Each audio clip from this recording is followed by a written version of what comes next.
जैसा कि आप सबको पता है कि बीन्स या दालें वगैरह पकाने से पहले भिगो के रखी जाती हैं और फिर उनका ये पानी जो है वो फेंक दिया जाता है। तो आप इस पानी को हरगिज़ मत फेंकें। ये पानी आपके पौधों के लिए बेस्ट लिक्विड फर्टिलाइज़र है।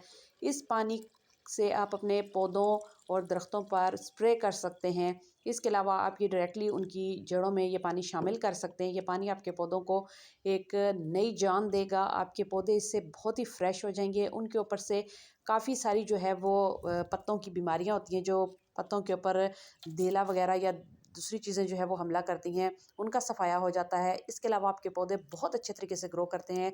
खासकर जो फूलदार पौधे होते हैं उनमें महीने में 2 बार आप इस तरह से दालों का पानी जो है या चावल का पानी जो है वो अपने पौधों में डाल सकते हैं। फिर आप देखिए कि आपके पौधे कितनी तेज़ी के साथ ग्रो करेंगे और उनके पत्तों में कितनी शाइन आएगी और उनसे कितनी ज़्यादा बीमारियां जो है वो ख़त्म होंगी। तो आइंदा आप भी इस पानी को अपने पौधों पर ज़रूर इस्तेमाल करें।